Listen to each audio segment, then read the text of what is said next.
वंध्यत्वाच्या कारणांमध्ये अजून एक tubal blockage, tube block होणं. म्हणजे कसं असतं, युटरस असतं, गर्भपिशवी आणि दोन फॅलोपियन ट्यूब्स असतात, म्हणजे ज्या नळ्या असतात ज्याच्यामध्ये प्रेग्नन्सी थांबते.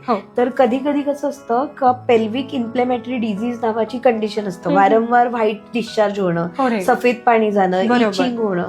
तर ह्या गोष्टीने काय होतं, आतमध्ये जे इन्फेक्शन आहे तर ते आतमध्ये इन्फेक्शन पसरून कधी कधी ट्यूबल ब्लॉक होऊ शकतात. म्हणजे दोन्ही ट्यूब ब्लॉक असणं किंवा एका साईडची ट्यूब ब्लॉक असणं. तर हे पण कारण आता वाढत चाललंय बऱ्याच लोकांना. प्लस काही लोकांना ऍब्डॉमिनल कॉक्स वगैरे असतं किंवा टीबी पोटाचा, जो आपल्याला माहिती नसतो. तर अशा कंडिशन मध्ये काय असतं, ट्यूब्स ज्या असतात त्या चिपकल्या जातात.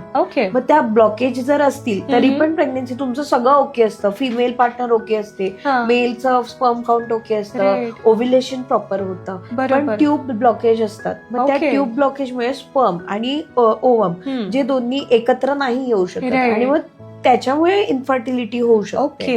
प्लस काही लोकांना कसं असतं की अॅनामॉलिकल डिफेक्ट, म्हणजे गर्भाशयामध्ये पडदा असणं, सेप्टेड युटेरस असणं किंवा गर्भपिशवीची साईज छोटी असणं.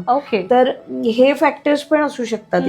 म्हणजे फक्त एग क्वालिटीचा इश्यू नाहीये, तर अॅनाटॉमिकली पण प्रॉब्लेम असू शकतात, म्हणजे शारीरिक प्रॉब्लेम, जे जन्मता काही लोकांचं गर्भपिशवी छोटी असणं किंवा गर्भपिशवीचा जो शेप असतो तो बायकॉर्नियट युटेरस किंवा डबल शेप, म्हणजे असं डोम शेप युटेरस असतो.